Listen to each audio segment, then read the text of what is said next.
Hey everyone, welcome to the Horror Show. I'm Cecil Laird, here to do a rapid review for you guys. I'm going to be talking about Extinction, that is now available on Netflix. I got a comment asking for a review for this, and I was tempted to watch it anyway, but producer Dave had told me that he watched a few minutes of it and was kind of like so-so on it, so I held off.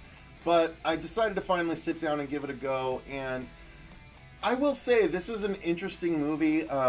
It wasn't great, but it was at least entertaining enough for one watch through. I don't think I'd go back to it ever, but I'm glad I watched it at least the once. It was essentially Skyline done with a different twist.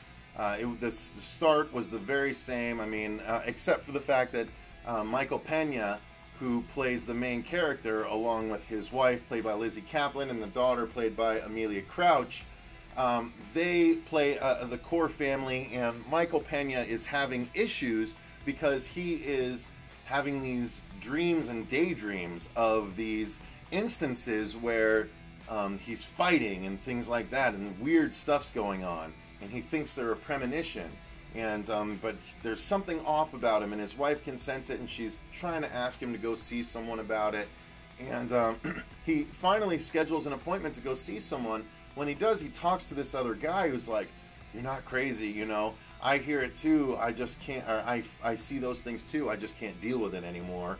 And so it spurs Michael Pena to hold off. And then we're at about the 15-20 minute mark, and all of a sudden, boom! There's this alien invasion that happens, and the city is being destroyed on like kind of a big scale. We only see it in sort of small glimpses, but they're big enough glimpses where it feels like a bigger movie than it actually is. It was very well done that way, I will say.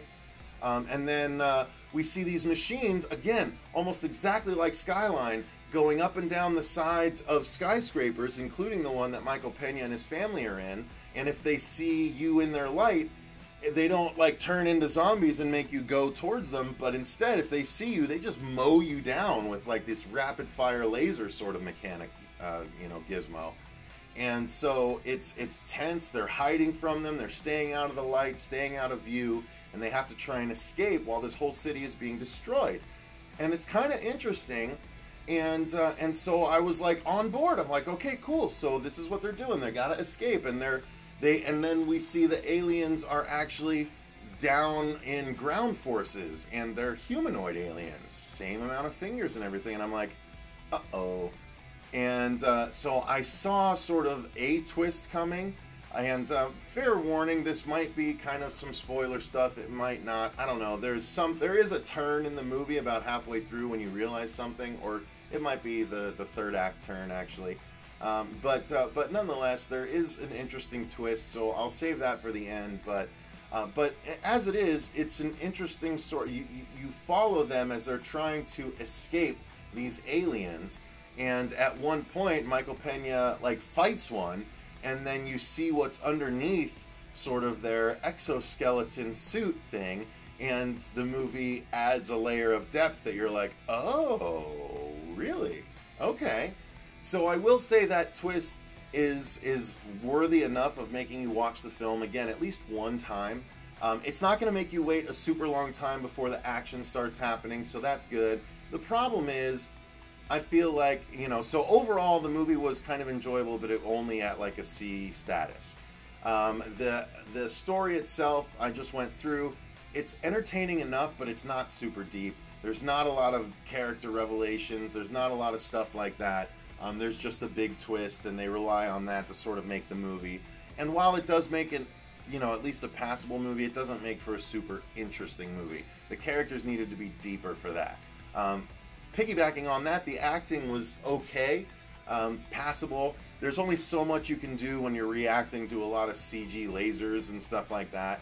But nonetheless, the acting was well enough, especially once the twist came, and then you saw through the cracks of the acting, as it were, and then you saw everyone else, all the actors had, as soon as that twist happens, all the actors have an additional layer to them that you're like, oh, so maybe that's why they were kind of acting this way or that or whatever, and it actually made sense, and it excused a lot of things, and made it, again, the twist made it interesting enough that I can recommend at least one watch through. I'm looking at it right now on IMDb. It's got a 5.8 out of 10 rating, which isn't super great, but it's about what I'd expect. I mean, I say C, which is 7.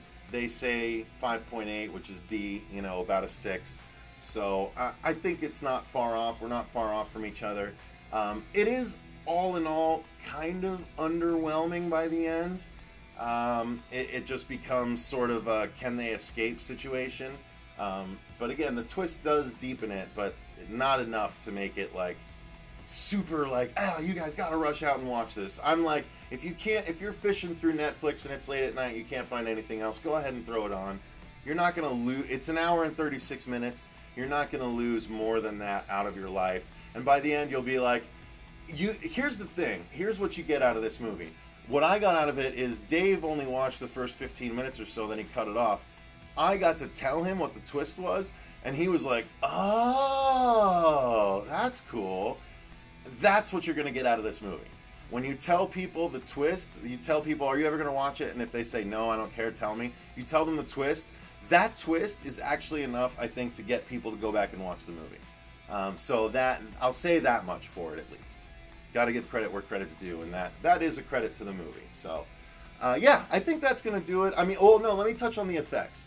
The laser effects are cheesy. There's a lot of missing fire, missing firepower, missing lasers. There's humans that don't get shot, characters that don't get shot when they clearly should have gotten shot. And then there's other characters that are conveniently killed when, they might not have necessarily needed to be. The aliens themselves are interesting. The suits are a bit uninspired. They're very humanoid-like suits with like weird big shoulder pad.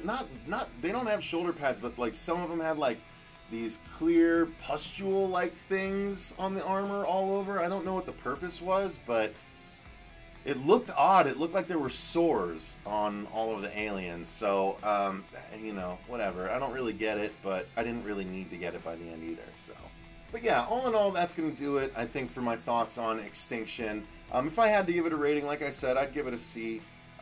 Some people might give it a D+. I'll give it a C-. At least give it that much. Michael Pena did not shine nearly as much as he did in the Ant-Man movies. Even the second one. I thought he was brilliant in the first. He was okay in the second. And he's okay in this one, but he's not even as funny. They don't allow him to be funny in this. He's the straight man. He's the main character. The hero, as it were, I guess? I don't know. It doesn't really work for me, so... but, the movie is still overall entertaining. It's a new alien invasion movie with a twist that no one else has done yet, that, as far as I've seen. So, yeah, I'd be interested to know your guys' thoughts. Let me know in the comments down below if you guys have popped it on. It's been on Netflix for about a month now, so... I imagine a lot of you guys have already seen it, so I'd be interested to hear your opinion. If not, did this review make you want to see it? I'd be interested to hear that opinion as well. Until next time, though, I've been Cecil Laird, and remember, stay scared.